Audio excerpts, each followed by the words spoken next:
Welcome back to Gamer Sanctuary.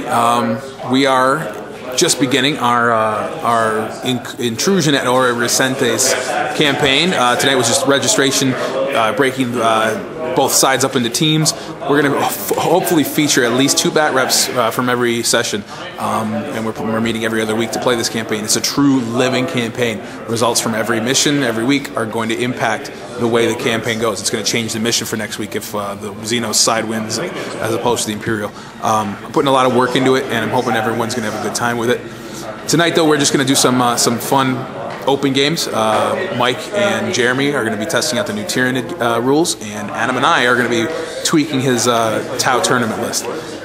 So I'm going to be playing a punching bag and hopefully trying to give him a counter punch that he doesn't expect.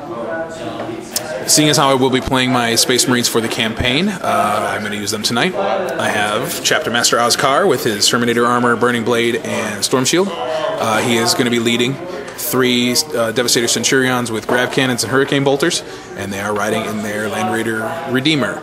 I have 2 tac squads with Melta-Guns, Multi-Meltas, Combi-Meltas, Power Fists, Veteran Sergeants in drop pods, identical. 5 Scouts, 4 Sniper Rifles, and 5 Sniper Rifles, just to try to pin the occasional Riptide, and a Contemptor Dreadnought with carries Assault Cannons and Cyclone Launcher. 1,500 points, that's pretty much our standard tournament point format up here at Gamers. So let's see what Adam has in store for me. Alright, here's Adam's Tau Force.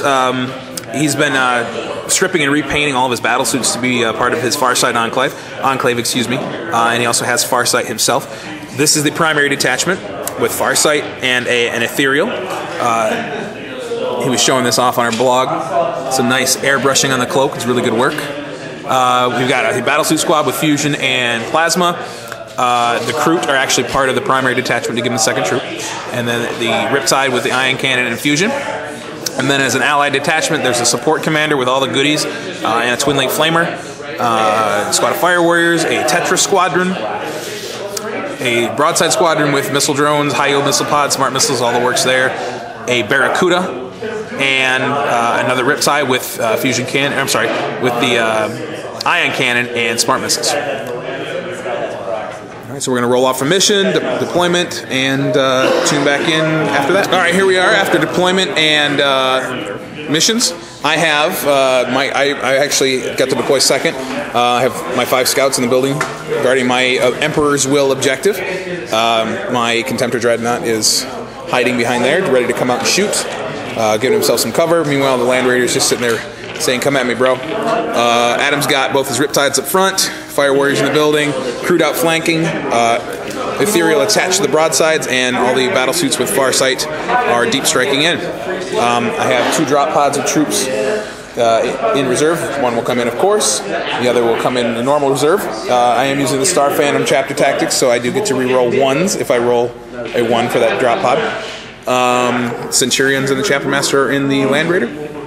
And that's it. There's no night fighting. Adam has the first turn. I'm going to try to seize initiative. And I do not. So Adam's going to take the first turn. We'll tune back in after the top of 1. Top of the Tau turn 1, both Riptides move forward. The Tetras also move forward and open up on the Land Raider. 3 marker lights hit. Used 2 to remove cover with that Riptide and 1 for the ballistic skill on that one. Didn't matter. He used the Ordnance Blast from the Ion Cannon and penetrated it twice. Only stunned it, or excuse me, shook it the first time, and the second one blew off the Flamestorm Cannon on that side. So, down 2 hull points. They can only snap fire this turn, but otherwise it's okay. Everything else did not shoot, so we're going to move into top of turn 1. Or bottom of turn 1. Alright, bottom of turn 1, I made Adam pay badly. The drop pod came in behind the broadsides, and I used my Chapter Tactics this turn to get twin linking on everything. Hit with both my Melta-Gun and the Combi-Melta, killed the broadsides instantly with them. They were the closest models to me. Then the Ethereal Lookout started 2 bolter rounds and then took a 3rd to himself. But he made his last Feel No Pain roll, so he's still alive. You notice that Riptide there is gone thanks to the 15 Grav Cannon shots here. Twin linking on those, plus the Grav Amp reroll to wound. He had 14 saves he had to make and didn't even come close. I blew up one of the Tetras with the Land Raiders, Power of the Machine Spirit, and Assault Cannon. and that's it. I actually left the Contemptor with nothing to shoot at, nothing in range, so he just kind of he ran out in the middle of nowhere. So we're gonna move into top of turn 2. Top of turn 2, Adam gets some pretty heavy retribution. My tactical squad got completely obliterated by the Riptide here, which overcharged to get the shield to protect himself from them. And then the Fire Warriors had the Ethereal join him, and they finished off the other 5 tack Marines right there, and took a hull point off the drop pod.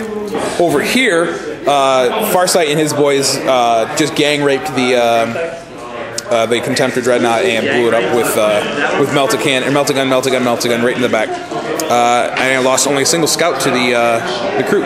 So see if I get my other drop pod in, and if I can take out this force in my backfield. Yeah, the magnetized flag keeps falling off. All the action seems to be right centered around this part of the table right now.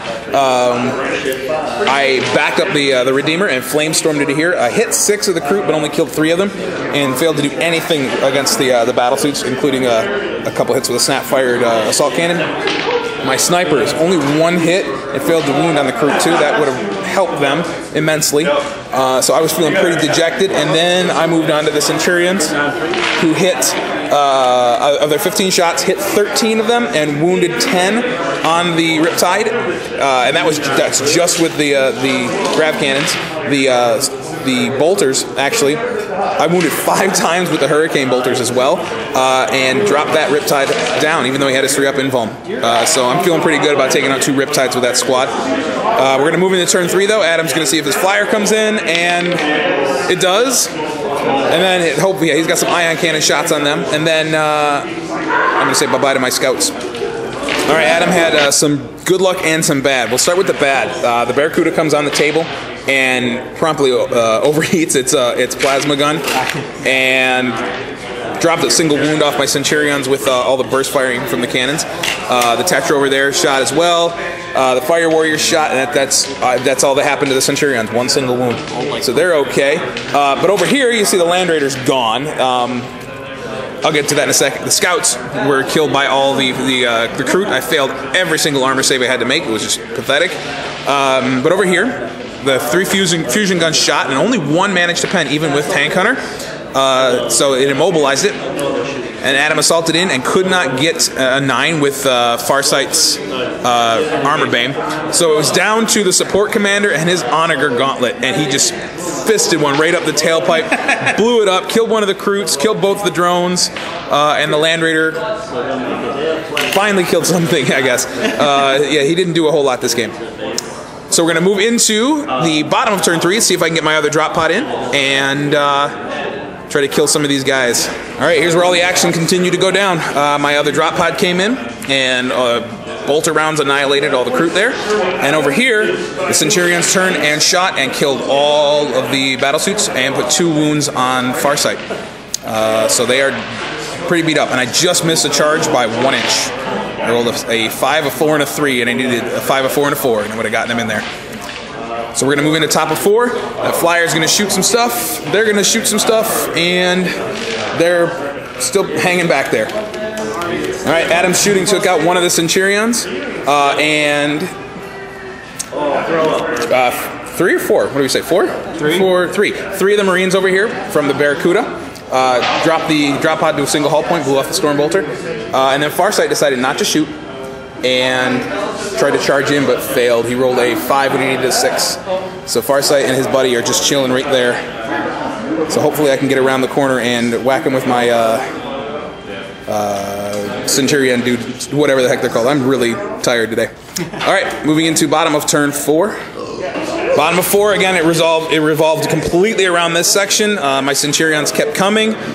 I dropped the cover save by 1 with the Auspex, so he was rolling 5-ups and managed to drop the support commander, and then Farsight down to a single wound, and then I finished him off with bolter rounds. But that's all I could do. I had a Storm Bolter shot from that drop pod at the Fire Warriors, and that's it. So we're down to the Flyer, And the Fire Warriors and Ethereal versus the Drop Pod, my Centurions, and this Tac Squad. So it's gonna be You're gonna win. difficult. Yeah, I have First Blood at the moment, and Warlord. So unless you can somehow kill him, we'll keep playing it out though, because we never quit. Top of turn 5, the Barracuda just flew off the table. Adam's hoping to be, that we go to 6 and he can line up for a shot on my troops next turn. He just really couldn't get anything that was going to be effective against them from where he was.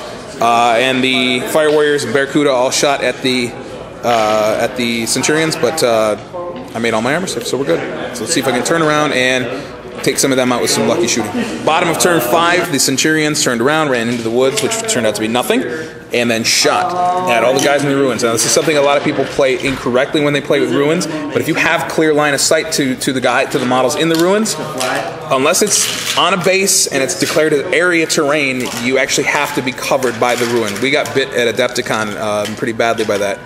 But that's the way the rule is written. So most of the guys did not have cover from my Centurions. So the Bolters finished a couple, the Ethereal managed to make all his lookout sirs, and then passed them all on to the rest of the Fire Warriors. So that squad is beat up, but still kicking. I managed to take out another one with a Storm Bolter. Yeah, for Storm Bolters. Over here, my Marines just ran and are camping around the objective. So we're going to see if Adam's Flyer can try to knock me off that and kill enough of my Marines to make it so I have to keep pushing forward on those guys. All right, we did all of turn 6 in one go because there's not a whole lot left on the table. The Barracuda came on, shot at the Centurions, right? Yeah. And didn't do anything. Yeah, rolled 3 ones to hit. He decided not to overcharge. 3 ones to hit. The Fire Warriors also shot at and did nothing. Kept advancing the Centurions through the forest.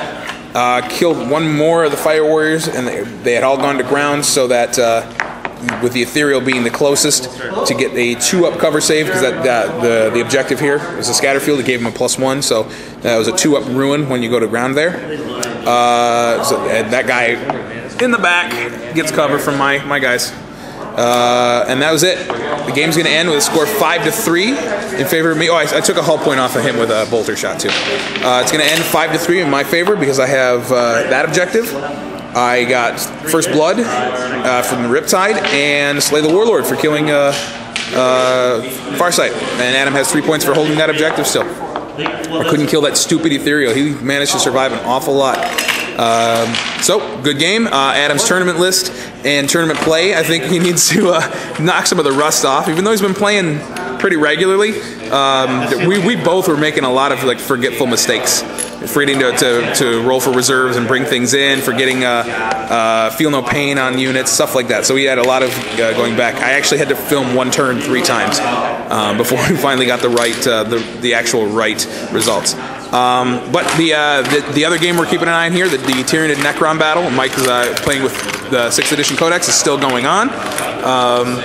But it's getting late, 9:24. I'm going to start packing up. We got a Dark Eldar versus Dark Eldar battle going over here too. Stay tuned though, we will have a lot more content coming. Mike is taping his game, so be ready for that. In 2 weeks, when we run the first official week of the Intrusion at Ora Resente's campaign, we're hoping to get at least 2 bat reps in a week from everybody here. So it should be pretty cool stuff. Thanks again for watching, and stay tuned.